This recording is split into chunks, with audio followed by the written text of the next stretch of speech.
I was standing at my CNC machine when my phone rang. My wife's voice came through ice cold. "I just inherited millions from Uncle Williams. Pack your things and get out of my house. You have until tonight." 28 years of marriage, and that's how she told me it was over. But what she didn't know was that her dying uncle had called me 6 months earlier and warned me this exact thing would happen. If you want to see how this whole thing played out, hit that subscribe button right now and drop a comment telling me where you're watching from. Trust me, you're going to want to stick around for this. So let me back up and tell you the whole story from the beginning. My name is Orson Fairchild. I'm 52 years old, and I own a precision machining shop here in Northern Ohio. I've been working with metal my whole life. Started as an apprentice when I was 19, bought my own shop when I was 27, and spent the last 25 years building it into something I'm proud of. We make parts for automotive suppliers, aerospace companies, medical equipment manufacturers. Every piece that leaves my shop is perfect. That's my reputation. That's who I am. I met Gabriella when I was 24. She was 22, working as a receptionist at one of my supplier's offices. Beautiful woman, dark hair, bright smile, and this laugh that could light up a room. We dated for 2 years, got married, and had 2 daughters. Amanda came first, then Lisa 3 years later. For a long time, I thought we had a good life. Not perfect, but good. We had our struggles like any couple, but I loved her. I really did. The last few years, though, something changed. Gabriella became distant, always on her phone, always busy with her friends, always somewhere else, even when she was sitting right next to me. I figured it was just what happens after being married for more than 2 decades. You get comfortable. You drift a little. I thought we'd find our way back eventually. That Tuesday morning started normal. I got to the shop at 6 like always, made coffee in the old percolator I've had since day one, and started going through the day's orders. We had a big contract we were working on, engine components that needed to be within 0.5 of an inch tolerance. No room for error. My 3 guys were already at their stations when I did my morning walkthrough. Everything looked good. Around 10:30, my phone buzzed. Gabriella. I stepped away from the noise of the machines and answered. "Hey babe, what's up?" "Orson. I need you to listen very carefully." Her voice was wrong, cold, like she was talking to a stranger. "What's going on? Are you okay?" "Uncle Williams died last week." I knew Williams, Gabriella's uncle on her mother's side. Rich guy, made his money in commercial real estate back in the 80s. Never married, no kids. He and Gabriella were always close. Last time I saw him was maybe 6 months back at a family dinner. He looked sick then, frail. He'd pulled me aside that night, wanted to talk to me privately in his study. That conversation ended up saving my life, but I'll get to that. "I'm sorry to hear that. I know you two were close." "Don't," she cut me off. "Just listen. Williams left me everything." Millions, Orson. "And I've been thinking about this for a long time now. I want a divorce. I want you out of the house. Today. Pack your things and leave." I stood there in my parking lot, staring at nothing, trying to make sense of what I was hearing. "Gabriella, what are you talking about? If you're unhappy, we can talk about this. We can work on things." "There's nothing to work on. The house is in my name. I've already had divorce papers prepared. You can pick them up when you get home, sign them, and get out. You have until 8 tonight. The house is in both our names. We bought it together. Actually, no. I refinanced it 2 years ago. Check the deed. It's mine. This is happening, Orson. Don't make it harder than it needs to be." Then she hung up. Just like that. 28 years, 2 daughters, a whole life together. And she ends it with a 3-minute phone call while I'm standing in a parking lot covered in metal shavings. But here's what Gabriella didn't know. That conversation I had with Williams 6 months earlier, he'd looked me straight in the eye that night and said something I didn't want to believe at the time. He said, "Orson, I need to tell you something. Gabriella is going to inherit a lot of money when I die. And I've been watching her. She's changed. She's not the woman you married anymore. When that money comes, she's going to try to cut you out. She's going to take everything. But I won't let that happen to you." I tried to defend Gabriella. tried to tell him he was wrong. But Williams just shook his head. I've already spoken to my attorney. There are protections in my will. Conditions she doesn't know about. When this happens, and it will happen, you need to be smart. Document everything. Get a lawyer. And whatever you do, don't sign anything she puts in front of you. Promise me, Orson. I promised him that night, even though I didn't really believe it would come to this.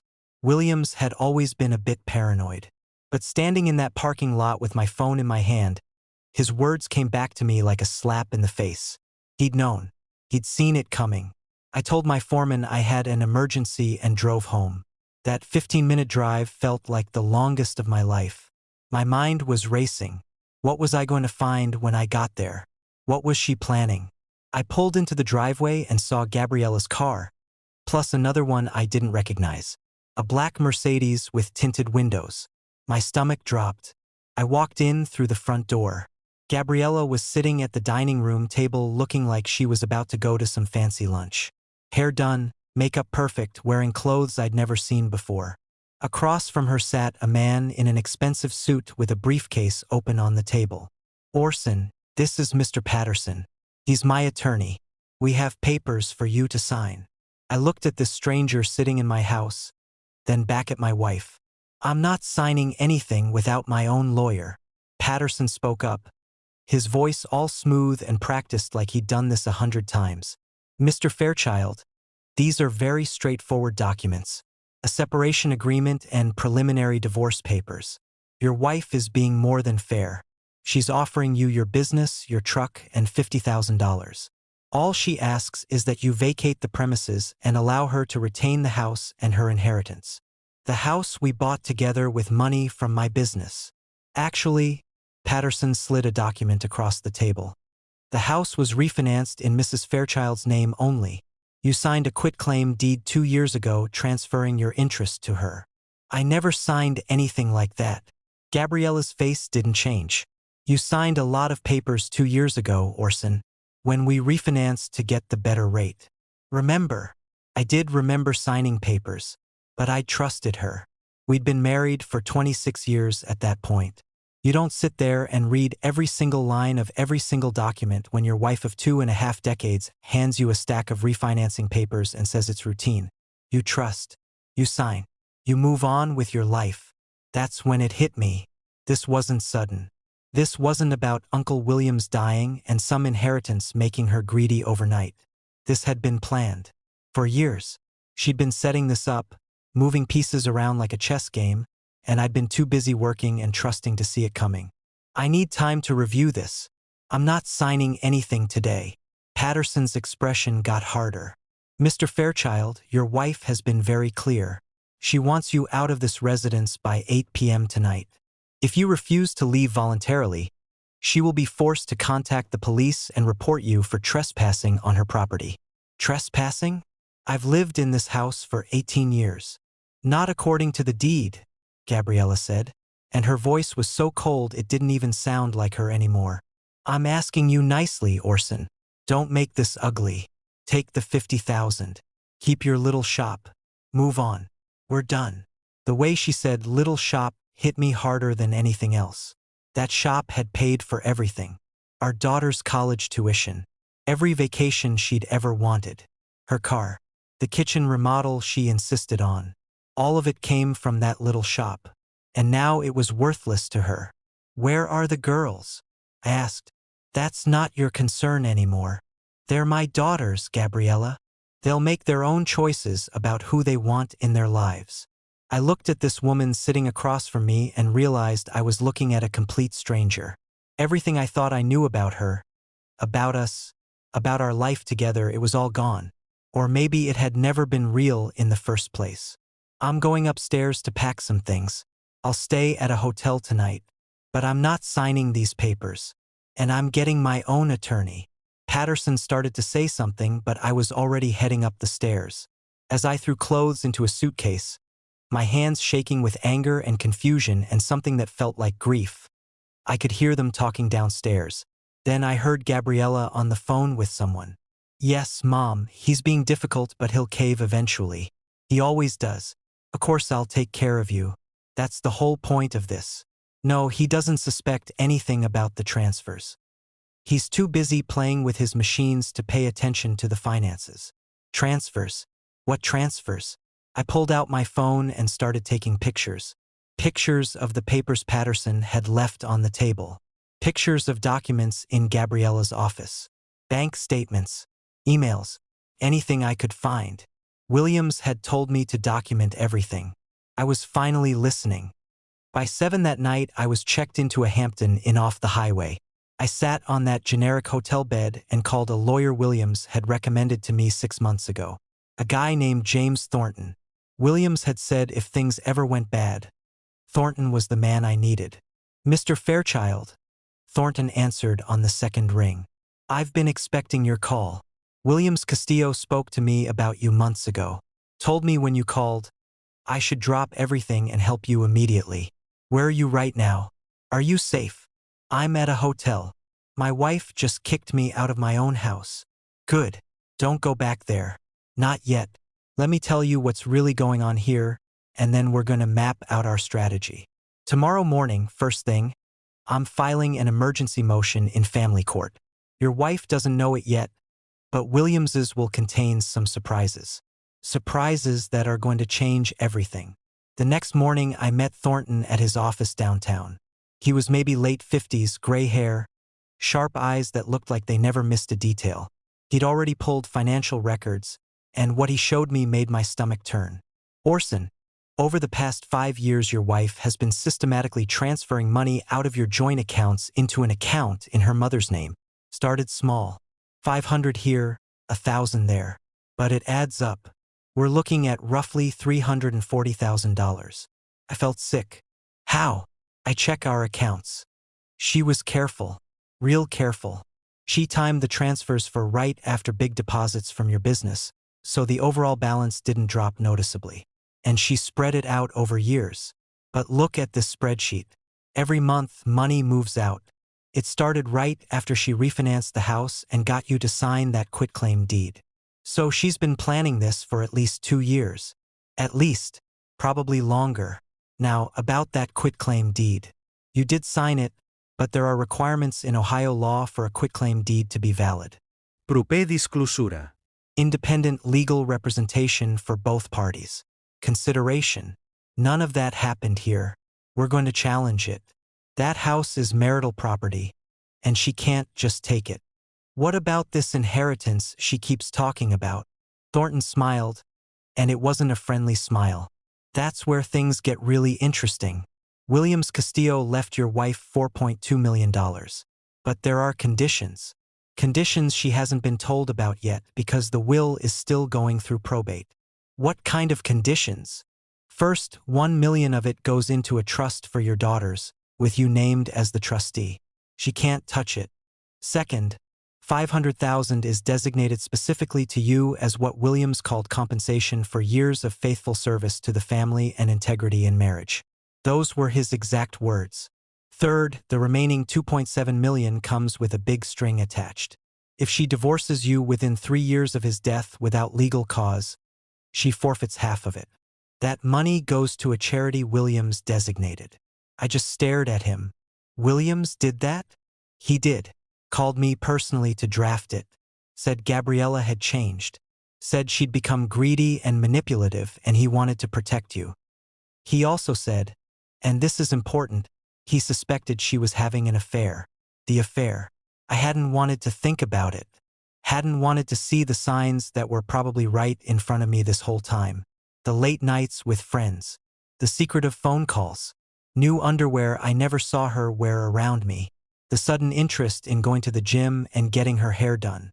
Do you know who? I asked. Not yet, but I've got a private investigator on it. In the meantime, we need to move fast. I'm filing an emergency motion to freeze all marital assets so she can't sell or hide anything.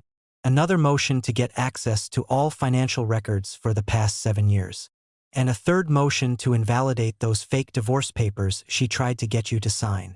Over the next 2 weeks, I basically lived in that hotel room and at my shop. My employees knew something was wrong, but they didn't push.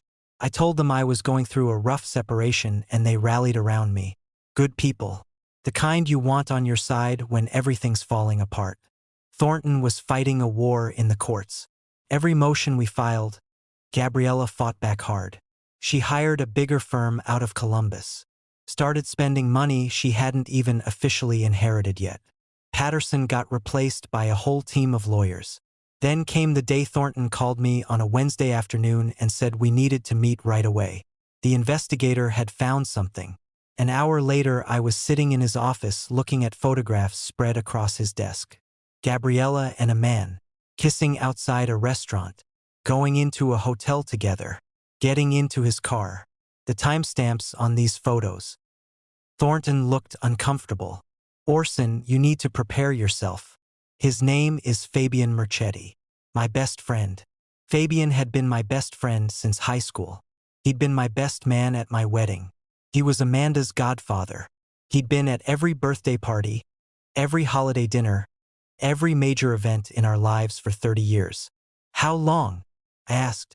The affair has been going on for at least 11 years based on what the investigator could document. Could be longer. 11 years. Lisa was 23 years old. The math clicked into place in my head like one of my machine parts snapping into position. Perfect fit. Terrible fit. I need a paternity test, I said quietly. Thornton nodded like he'd been expecting me to say that. I thought you might. I've already arranged for it. We'll need Lisa's cooperation, but given the circumstances, she deserves to know the truth. That weekend I called both my daughters and asked them to meet me. Not at the house. Not at my hotel. Somewhere neutral. I rented a small conference room at the public library. Amanda got there first. She was 26, living in Cincinnati, working as a physical therapist. She'd always been practical like me. Direct. Honest. Dad, what's going on? Mom's been saying you're being unreasonable. That you're trying to steal her inheritance. Just wait for your sister. I need to tell you both at the same time. Lisa showed up 15 minutes later. She looked angry and confused. Dad, seriously, what is this about? Mom says you've hired some expensive lawyer to try to take everything from her. I took a deep breath. Then I laid it all out. Everything. The phone call. The fake divorce papers. The money she'd been stealing for years. The quitclaim deed. Uncle Williams's warning. The conditions in his will. And finally, the affair with Fabian. Amanda went pale. Lisa started crying. Uncle Fabian? Lisa whispered. But he's been around forever. He's family. I know, sweetheart. And there's one more thing. Something you need to know and something I need to know too. Given the timeline of when the affair started, there's a possibility that I couldn't finish the sentence. Couldn't say the words out loud. Lisa's eyes went wide. She understood. You think he's my father. I think we need to find out the truth. For your sake more than mine. You deserve to know where you come from. The paternity test took a week to come back. Those were the longest 7 days of my life. When Thornton called with the results, I already knew what he was going to say before he said it. Fabian was Lisa's biological father. For 23 years I'd raised another man's daughter as my own. For 23 years Gabriella had lied to me, to Lisa, to everyone. Every birthday party. Every father-daughter dance. Every time Lisa called me dad. All of it built on a lie. But here's what surprised me about myself. It didn't change how I felt about Lisa. Not even a little bit. She was still my daughter. She was still the little girl who used to fall asleep on my chest when she was a baby. Still the kid who came to me when she scraped her knee or had a bad dream or needed help with her math homework.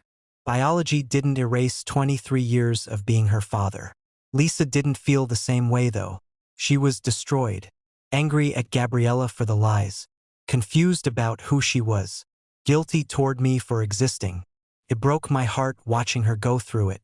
Lisa, I told her one night when we met for coffee. Both of us exhausted and emotionally wrecked. You are my daughter. Nothing changes that. Not a test. Not biology. Not any of this. You're mine and I'm yours. That's it. That's all that matters. She broke down crying right there in the coffee shop, and I held her the same way I'd held her 1,000 times when she was little and something hurt. Some things don't change just because the world falls apart around you. Amanda was done with Gabriella completely. How could she do this? She kept saying. How could she lie for this long? How could she hurt you like this? Hurt Lisa like this? The legal battle got worse. Gabriella tried every dirty trick in the book. She filed a restraining order against me, claiming I'd been abusive. Complete fiction. It fell apart in court when my employees, my neighbors, even the guy who ran the corner store near our house testified about my character. The judge dismissed it and wasn't happy with her lawyers for wasting the court's time. She tried to sell the house while the divorce was pending. Thornton got an emergency injunction to stop it. The buyers weren't happy and ended up suing her for backing out. She removed me from her health insurance plan. That one actually hurt because I have a heart condition. Need regular medication and checkups. But Thornton got a court order forcing her to maintain my coverage during the divorce proceedings. Every time she tried something, it backfired. Every lie she told got exposed. Every manipulation got shut down. Then Williams's will finally cleared probate and all the terms became public record. The reading happened at the estate attorney's office with both of us present. I'll never forget the look on Gabriella's face when she heard about the conditions for the first time. She'd expected millions free and clear. Instead, she was learning about trusts and stipulations and forfeitures. "This is wrong," she shouted at Williams's attorney. "He promised me everything. He said I'd be taken care of." "And you are being taken care of, Mrs. Fairchild," the attorney said calmly. Mr. Castillo was very specific about the terms. He wanted to ensure his wealth was used responsibly and that all parties he cared about were protected. When she realized I was getting $500,000 directly and that the girl's trust had another $1 million that I controlled, she completely lost it. Started screaming, threatened to contest the will. Her lawyers actually had to physically stop her from coming across the table at me. It was ugly. It was painful. And it showed everyone in that room exactly who she'd become. The divorce dragged on for 8 months total. Every asset examined. Every financial record scrutinized. The $340,000 she'd transferred to her mother, the judge ordered it returned to the marital estate and split. The house, the quitclaim deed got invalidated. Marital property, split the equity. My business remained 100% mine since I'd started it before we got married and kept it completely separate. She got nothing from it. The inheritance? Well, that was her separate property, but those conditions Williams put in place destroyed her plans. She couldn't touch the girl's trust. She had to pay me the $500,000 Williams designated. And because she filed for divorce within the 3-year window, she forfeited half of her remaining inheritance to Williams's charity, an organization that helped families dealing with infidelity. The irony wasn't lost on anyone. During those final months of the divorce, something unexpected happened. I got a call from an old colleague who'd moved to Colorado years back. His company, a major aerospace manufacturer, needed someone to run a new precision machining facility they were building. The pay was almost triple what I made from my shop. Full benefits, stock options, 5-year contract. "I thought of you immediately, Orson," he said. "You're the best machinist I've ever known. And I heard through the grapevine you might be looking for a fresh start." Was I? I'd lived in Ohio my entire life. My business was here. But what else was keeping me? The marriage was over. The house would be sold. My daughters were adults with their own lives. Maybe a fresh start was exactly what I needed. I flew out to Colorado for interviews. The facility was incredible.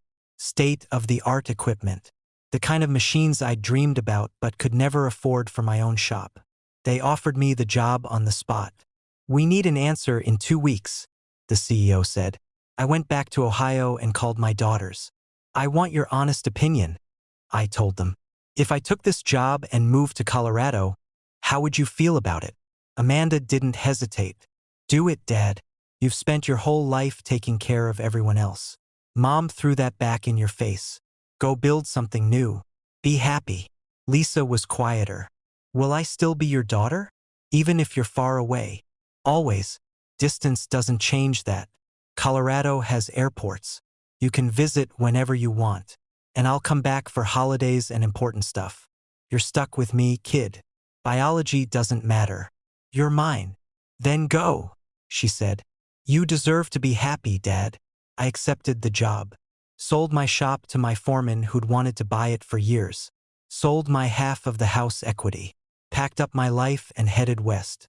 The divorce finalized on a cold February morning. Gabriella didn't even show up to the final hearing. Her attorney accepted the settlement on her behalf. When everything was said and done, she walked away with about $1.8 million from the inheritance after legal fees and the forfeiture and what she owed me, plus her half of the house sale. She kept her car. I walked away with the sale of my business, the $500,000 from Williams, my half of the house, my recovered share of the stolen money, and something more important than any of it, my dignity, my integrity, my relationship with my daughters. Because Amanda and Lisa made their choice crystal clear. They wanted me in their lives. Not Gabriella. Amanda returned every gift Gabriella sent unopened. Lisa agreed to meet with her mother once, but after Gabriella spent 2 hours trying to paint herself as the victim and me as the bad guy, Lisa walked out and hasn't spoken to her since. Gabriella tried to build a relationship with Fabian and Lisa, tried to create this new family unit. Lisa told Fabian exactly where he could go. Told him I was her father and that's all there was to it. That nothing would ever change that. Actions have consequences. Choices have consequences. Gabriella learned that lesson the hard way. I've been in Colorado almost a year now. The job is everything I hoped it would be and more. The work is challenging. The equipment is amazing. I'm doing things I never thought I'd get to do in my career. I've made new friends, joined a hiking club, discovered that at 53 years old, life isn't over. It's just starting a new chapter. Amanda came out for Christmas. Lisa visited during her spring break. We hiked in the mountains, ate at local restaurants, talked about everything and nothing. My daughters told me I seemed different, lighter, happier, more like myself than I'd been in years. You were carrying so much weight, Dad, Amanda said, trying to make that marriage work, trying to make Mom happy, trying to hold everything together. Now you're just free. She was right. I was free. Free from the lies and the manipulation. Free from constantly feeling like I wasn't enough. Free to just be myself. I still think about it sometimes. Where did it all go wrong? Was there a moment when Gabriella changed? Or was she always this person and I just didn't see it?